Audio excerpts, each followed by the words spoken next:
خون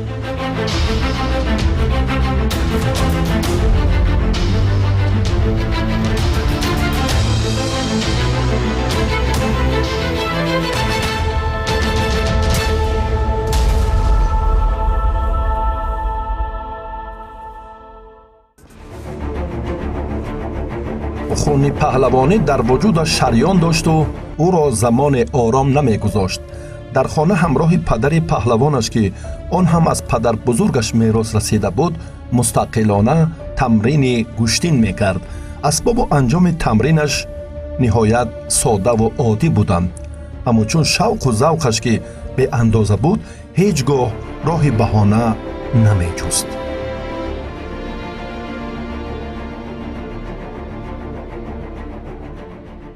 من از خوردی پدرم ازش گوشتنگیر بود. پدر بزرگوارم خچنگ گوشتنگیر که بود. مرا از خوردی در خانه از 5 سالگی تا سن 13 سالگی در خانه با من آموخت. بعدا مرا به زلی استاد الشیر باقی برد. از سن 13 سالگی در اونجا مشق تمرین کردم و تو سال 2016 در زل استاد باقی مشق کردم. بعد به دانشگاه تربیت جسمانی به نام سعید مومن رحیمов در اونجا داخل شدم و مشق در زل استاد عابد صدرالدین تمرین کردم و تا حاضر و تا حال تمرین کرده شده هستم. از کودکی که وقتی حقداد به دنیا آمدگی من آرزو داشتم که اگر به کمال اگر کلانی رسد من انشاءالله هم یک پهلوانی که نامیه که در یک سطح بلندی ورزشی شروع کردم. از کودکی وقتی که کودک بود ما با همدیگر تمرین خودمان مبین اولوی میکردیم. بسیار در باره رستشکا و دیخانی و در باره دیگر شد دویدن و همه جا ما از ایام کودکیش تربیت کردیم. وقتی یک وقت برادر ما الشیر باقیف آمدن مهمانی ما شدن، از خرسندی ما همه فرزند خودمان ما گفتیم که وقت بسیار یاشیبت بود، ما گفتیم که فرزند ما آینده در همه ساحه گوشتین زوده و میلی ما انشاءالله همه را آماده کردنی هستیم. بعد در همین وقت بچه اومدیم که گفت که یکم تیار رسمی یکم چی، ما گفتیم ها. در همین وقت رستشکک شدن، موس گرفتن، موسی قبیدن، بعد قفا و موسی چیز پرداختن، بسیار در الشیر باقی خوش اومد. به همین سبب برادرایی بودن که در همون مرکه مشتگی بودیم، حاجه شورای یکیموف، انا یور محمد گلوف، توش محمد گلوف، همه برادرها که بسیار اشتگی بودیم، همه برادرها با خلاصی اومدیم که همین ما باید یک جای معین، یک جای ورزشی تالاری خوب ده بردمونش. وقتی که حقداد خردسال بود باباش می اومد مهر و محبتی گوشتین رو باباش در دل فرزندی من جای انداخت. همه خیلی حقدادی من خردسالی به همین راه رفتن گرفت. بعد برادرش می رفت گوشتین، بعد از اون حقداد رو همراهش برد. همه خیلی مهر و محبتی گوشتین در دل فرزندای ما جای گرفت. همه رفتم گفتی بودم تو اومدن فرزندام رد از چشم در فرزندان کی کای میآیند با کدام حال میان، همه مادرم باشد که میترسه برای فرزند که وای پاشون دستشون جوی وقتی شد که گوشون شکست، وقتی شد که پاشون شکست. مادر مردم همه برای فرزند دلسوز است. گفتی بابای پدرمون که همین گپا در ما نقل میکردن. پدرشون هم گوشتین گیرن، همین کسبی پدرشون انتخاب کردن. همین خیلی مایده حقداد و معلم اولیشون الشیر باقی بود.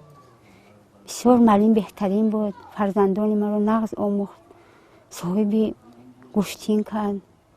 رحمت به معلم، ما ایوای روزی هستیم، هم وقت دعاگو هستیم که فرزندان ما رو به همین راه انداخت، فرزندان ما رو سربلند کرد.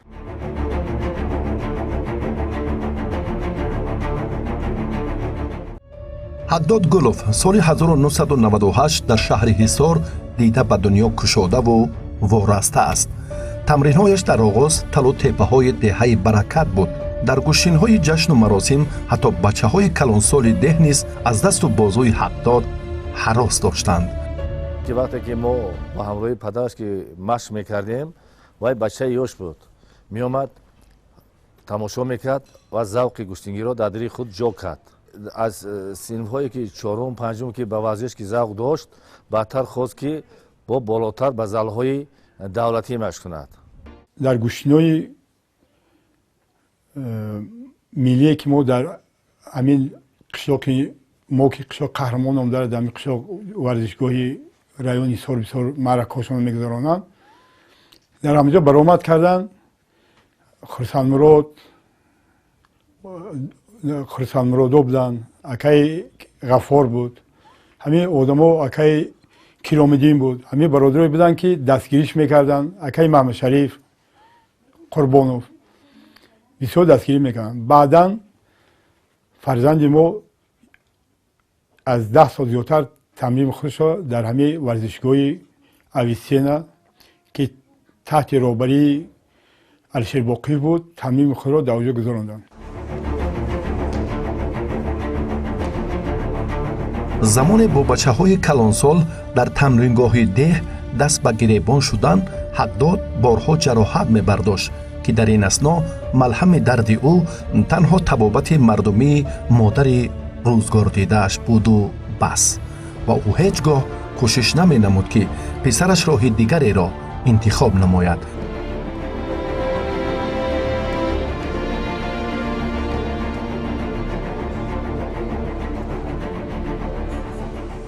поча шикаст, марҳам кардум, тухм бастум, чордору бастум, фарзандам нигоҳ кардум. ки модар будум, зиқ мешидум, мегуфтум ки бачи мая хеле шид, гӯшу шикаст, зиқ шидум. гуфтум бачи мара гӯшои хушрӯ дошт, гуфти ки шикаст, гӯшои хеле шид.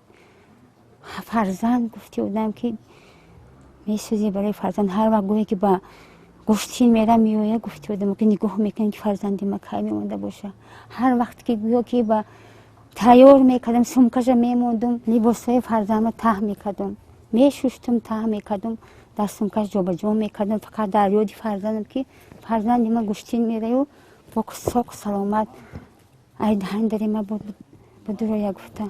ин чунки касби падарам худаш ки гӯштингир ки буд, модарам орзу дорад ки ранги падарат ва ранги устод Саидмоъин Раҳимов парчамбардори азизи худам бошам. ман хур будам ба устод Саидмоъин Раҳимов таваҷҷӯҳи зиёд кардам. баъдан ба Расул Боқиев 2008 вақте ки дар олимпиада через гола Украинара зад, ман дар ҳамон ҳолат хеле таваҷҷӯҳи зиёд бар ман писандид ва орзу кардам ки мисли Расул Боқиев, мисли устод Саидмоъин Раҳимов дар дигар кишварҳо парчами азизи худро баланд бардорам. ҳаддод дар гӯштин бо тамоми ҳастияш тамрин мекард, аммо таҳсилу илмомӯзии худро дар ин росто сарфи назар наменамуд ва байни толибилмони мактаб рафтораш намунаву донишаш низ аъло унвон мешуд, то бадин давру даврон устодонаш аз ӯ ба некӣ ёд мекунанд.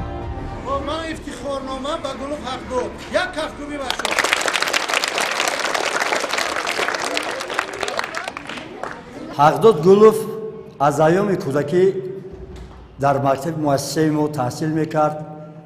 дар вуҷуди ин кӯдак мо як ҷавони варзишгарро медидем, чунки дар дарсҳои фанни тарбияи ҷисмонӣ бениҳоят лаёқати зиёд дошт ва кӯшиш мекард ки доимо бо варзиш машғул бошад ва дар синфҳои 4, 5, 6 аллакай бо ман ҳамкорӣ мекард. дар якҷоя тамрин мекардем, нозикиҳои гӯштини миллиро ман бо ӯ меомӯхтам ва افتخار دارم که از این یک شگرفت امروز شایسته تحسین و آفرین خلق و ملت است. дар вақту фосилаи андак шӯҳрату нуфузи куштигирии ҳақдод берун аз муассисаи таълимии толори варзишӣ гашта шаҳри ҳисор кичӣ ҳатто тоҷикистонро низ тасхир кард. ҳамакнун ӯ дар вазни 60-66 килограмм бо дилхоҳ куштигири ин вазн рақиби сазовору арзанда мебошад.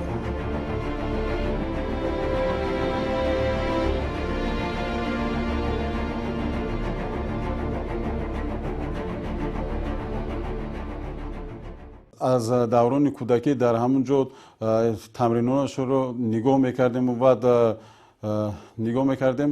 хеле аввало одоби беҳтарин дошт. ҳамон ҷо мураббиаш мегуфт ки ин бача дар оянда варзишгари беҳтарин мешавад гуфта ҳамин хел суханҳо мекарданд. айни ҳол дида истодем ки варзишгари беҳтарин шуда ман дар сатҳи ҷумҳурӣ ва берун аз ҷумҳурӣ натиҷаҳои беҳтаринро ба даст оварда истодааст. аз даврони кӯдакӣ ки падари Гулов Ҳақдод ки варзишгар буду ҳамчун варзишгар мешинохтем. ҳозир ҳамчун мураббии Ҳақдод Гулов хато намекунем гап занем. дар айёми кӯдакиаш гӯё ки мураббии аввалинаш падараш буд ки Ҳақдод Гуловро дар ҷодаи варзиш роҳнамоӣ карда якум дараҷое ки фақат мегуфтанд ки ман Ҳақдод Гуловро аз чӣ сар мекунам, аз гуфтивае ки Россияшка мекушояду чӣ хеле меган салто мезанаду ва давидану диханиша ҳуй мекунаду дихани бод падараш як гап дорад мегӯяд ки дихани дар варзишгар дихани якум ҳасту ва дуюм ҳаст. ҳамин хел гапҳо гуфта фақат омода мекард Ҳақдод Гуловро ба варзиш ки медавонду мепаронду ҳамин салто мезаду тайёр омода карда як рӯз дар хонааш ҳамин мураббии Алишер Боқиевро даъват карда ба вай мегӯяд ки ҳамин писарамро ба ту месупорам ҳамчун дар риштаи варзиши гӯштини ҳам миллию ҳам ҷудо. баъд аз ҳамон омад тамринро дар толори авитсенаи шаҳри Ҳисор тамринро зери роҳбарии Алишер Боқиев шурӯъ кард. баъд аз он як 7 сол дар ҳамин толори авитсена тамринашро давом дода дар ин муддати 7 сол дар мусобиқаҳои ҷумҳурӣ ва дигар мусобиқаҳо баъд мусобиқаҳои гӯштинои ки маҳаллӣ мешавад дар наврӯзию чиз иштирок карда хеле хуб баромад мекард. ва ҳайси дастпарвари мактаби варзишӣ ворид шудани Гулов Ҳақдод ин аз он авони кӯдакиаш буд ки дар мусобиқаҳои сатҳи ноҳияивии шаҳрӣ иштирок менамуд ва талошу заҳматҳои шабонарӯзии вай буд ки тавонист ки дар як муддати хеле ҳам кӯтоҳ ба варзишгари номии ҷумҳурӣ шавад ва дар мусобиқаҳои ҷумҳуриёи байналмилалӣ фаъолона иштирок намуда ҷоҳои намоёнро сазовор гардад.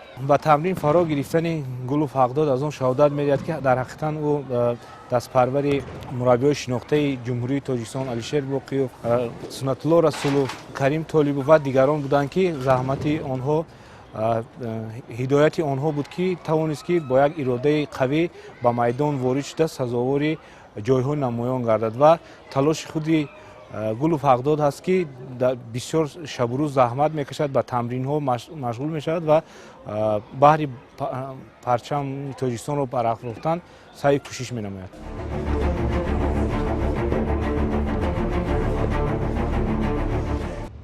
пас аз хотимаи муассисаи таълимӣ Ҳақдод барои идомаи роҳи хеш ба донишкадаи ба номи Саид Муъмин Раҳимов дохил гардида дар давоми 4 сол он ҷо сарбаландона таҳсил намуд ва давоми таҳсил зери сояи мураббии шоистаи ҷумҳурии Тоҷикистон Садриддин Обидов тамринҳояшро идома дод. аввалин мураббии он кас Алишер Боқиев аст. дар ноҳияи Ҳисор таги дасти он кас ине ки тамрин кардан баъди хатми мактаби миёна дар донишгоҳи ба номи ҷавонпаҳлавон Самин Раҳимов дохил шуданд. дар давоми таҳсили донишгоҳ дар толори мо таги дасти мо машқварзӣ мекард доим ва баъдан дохили донишгоҳ таги дасти мудири кафедраи намудҳои гӯштин убайдуллоев хуршед машқварзӣ мекард.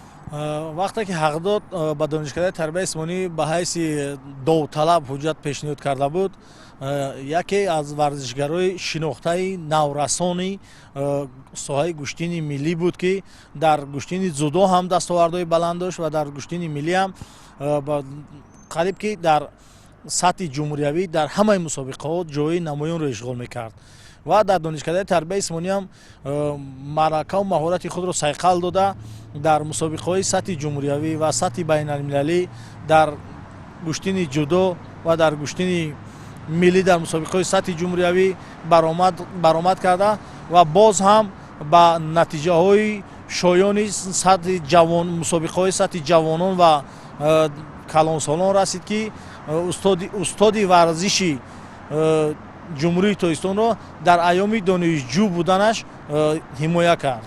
вақте падарам ба ман насиҳат мекард, ки роҳҳои мушкили сахт дорад, сабр мекунӣ, баъд дар оянда ба қуллаҳои баланд мерасӣ. ба ҳамун гапи падарро иҷро кардам. бале буд баъзе ҳолатҳое буд, аз китф ҷароҳат доштем,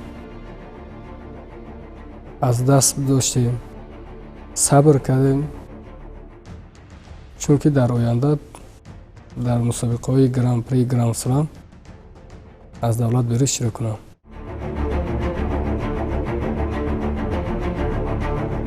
дар 2 соли охир ҳунару матонати ҳақдод бесобиқа рушд кард, ки мағлуб намудани паҳлавонони вазни 60 ва 66 килограмм ба мисли Шаҳбоз Саидаброров, Сорбон Латипов ва роҳ ёфтан ба финали мусобиқаи байналмилалии куштини аҷдодӣ далели ин гуфтаҳоянд.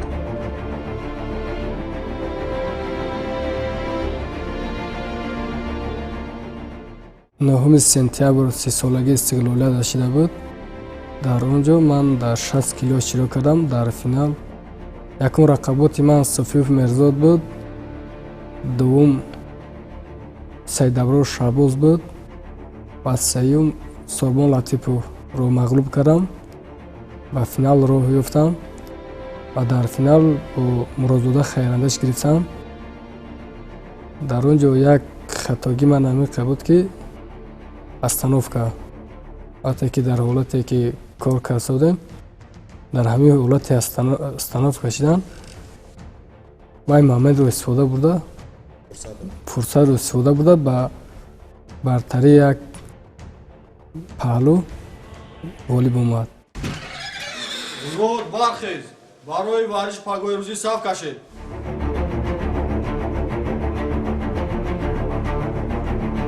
баробари машғул шудан ба варзиши гӯштингирӣ, ҳақдод дар қисми ҳарбии 54-53 қушунҳои дохилии Вазорати корҳои дохилӣ адои хизмати модарватан намуд. дар қисми ҳарбӣ рафтору кирдори ҳақдод намунаи ибрати ҳамсангарони хеш шуд.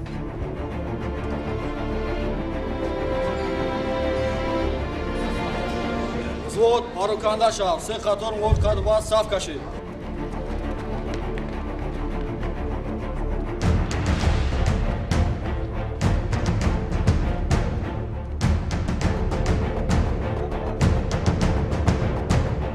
взвод баравар шав, низдов, муқаддам марш.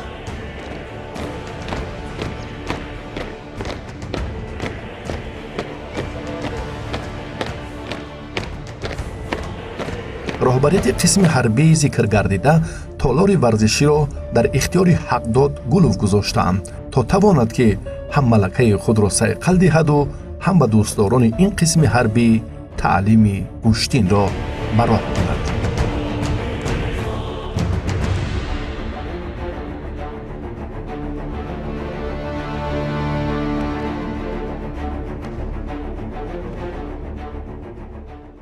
ман донишкадаро хатм карданда бо қонунҳои нав ки баъди хатм 1 сол ҳама ба сафи қувваи мусаллаҳ хизмат кунанд. ин як барои ман як шаъну шараф аст ки на ин ки барои ман, барои ҳар як фарзанди Тоҷикистон шаъну шараф аст хизмат кардан. мо ҷавонон агар ватанро ҳимоя накунем, бегуна ягон вақт ҳимоят намекунад. чунки ин суханонро пешвои миллат ба мо ҷавонон мегӯянд. мо ҷавонон бояд сидқан ватанро ҳимоят кунем, чунки модаромона, хоҳарамонро ҳимоят кардан барои мо як шаъну шараф аст ва дар ҳоли ҳозир хизмат хуб ҷараён дорад. طول 5 ماه شد که با گل فقداد در این ورزشگاه قسمی اربی 54-53 وزارت کارهای داخلی جمهوری تاجیکستان اون با تمرین گوشتین مشغول می‌باشیم. اون در برابر خدمت نمودنش با سربازان اون نازکی‌های گوشتین رو می‌آموزاند. این کس هم ورزشگری بهترین است، هم دویمو در سعی و کوشش می‌کند که از ورزش یگان ساعت خفا نماند. امروز چخیلی که شاهد بودیم در قسم نظامی 54-53 یعنی که خدمت مادر وطن میکند. البته ما دویمو با روبر قسم نظامی 54-53 اسماعیل زاده اسرائیل دویمو در نزدیک با همکاری هستیم که یعنی با دستگیری اون کسا مثال همین گلوف از مشق‌های مثال دستجمعی مشق‌های در دو بس مشق کردن مثال با دستگیری اون کس دویمو یعنی که پیوسته با مشق مشغول است.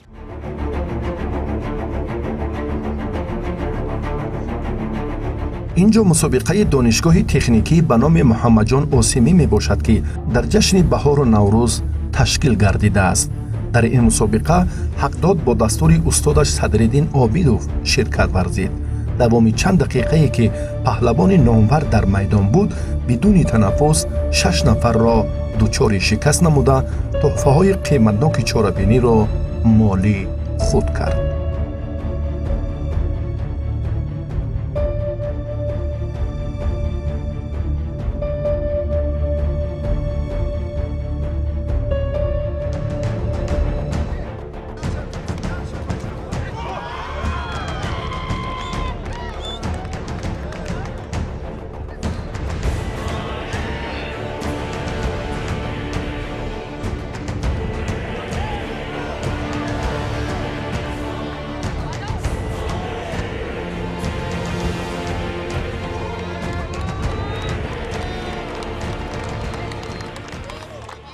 نتیجه‌ای که می‌بینیم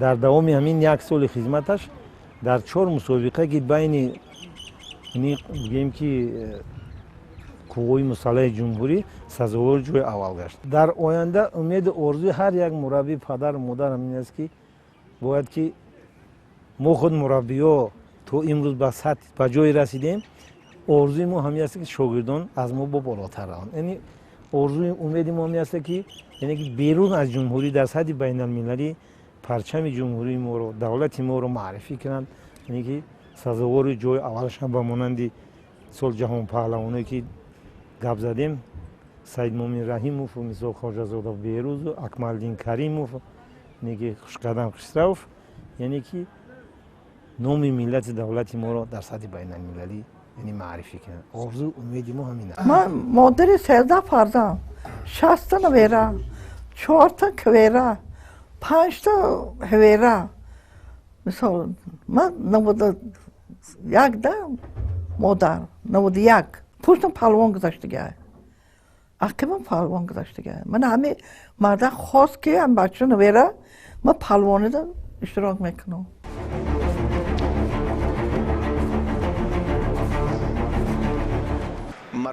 شهامت چمپیونات مملکت برای جودوکار نامور کشور حقداد گلوف خاطرات نیک آوان جوانیش را در پی دارد، چونکه او با متانت و اراده قوی دلهای مخلصان را به تسخیر آورد و در 5 مرحله زورآزمایی با استفاده اصولهای گوناگون حریفان را دچار شکست نمود.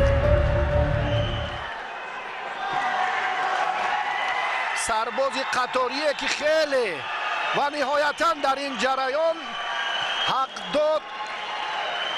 داد خیلی و خیلی تأسف های بیشتر از آن مسابقات سطحی باشکوه داشت و امروز بخت طالب مددش کرد. زحمت هایش هم شایان شایسته بودند که در این مرحله ظفر یافت و به دوری فینالی رفت.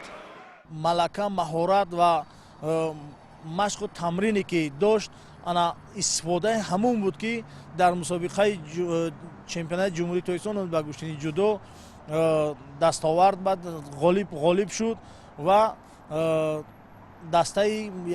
اعضای دسته یکچینی اوید با گشتنی جودو شد. در تلاش مبارزه مرحله نیمه نهایی و دور آخرین سبقت تقدیرساز برای صاحب شدن به عنوان قهرمان وزن خود، حقداد در مقابل رقیب ارزنده خویش محمد محمدی زاده قرار داشت. این نیروسنجی تا به مرحله حساس امتیاز طلایی طول کشید که در نهایت تلاش پهلوان شهر حصار برای برآمدن به سفره ظفر امکانیت را دریافت و نامش را در صحافت ورزش جودوی کشور ثبت نمود. زیدی حمله است دوستان عزیز اینجا، اما ببینیم داوران درجه بین المللی چی قضاوت دارند در همین مورد، چون که یک لحظه سکوت هست همه. بله به همین ترتیب قضاوت نهایی شد و غالب وزن 60 کیلو چمپیون تاجیکستان در سال 2023 کسی نیست جز حقداد گلوف. واقعا گفتم که 2023 از حقداد گلوف میتوان آینده خوب و درخشان را انتظار شد، چون که حالا او جوان است و نیرو و مهارتش میتواند در زمینه تمرین رشد نماید. با امید درخش قهرمان خویش در میدانهای سطح بین المللی، اینجا با دستور عمل نفران متصدی و افراد ورزش دوست برنامه خود را به انجام می‌رسانیم. ورزشگر باید بسیار تمرین خوب کند، باید تازه گردد، باید همه جهت انسانگری ورزشگر نه بلکه هم یک ورزشگر باید باشد. باید که وای بسیار از همه جهت انسانگری تازه باشد، تمرین‌های خوب کند، رفیقای خوب داشته باشد. علل خصوص همین اگر خواهد که در آینده چه شد، بسیار مربی باید خوب داشته باشد. در آینده امید آرزوی هر یک مربی پدر و مادر همین است که باید که ما خود مربی‌ها تو امروز به سطح به جای رسیدیم، آرزوی ما همین است که شاگردان از ما با بالاتر روند. یعنی آرزوی امید ما همین است که یعنی که بیرون از جمهوری در سطح بین المللی پرچم جمهوری ما رو، دولت ما رو معرفی کنند. در وزن 60 کیلوگرم بهترین ورزشگر و در مسابقه‌های سطح بین المللی برآمد خوب کرده رویخط به بازی‌های المپیک 2024 گیرد. بچه 14 داره خدا با ورزشکاش برسونه، پهلوانیاش خدا پیش بره.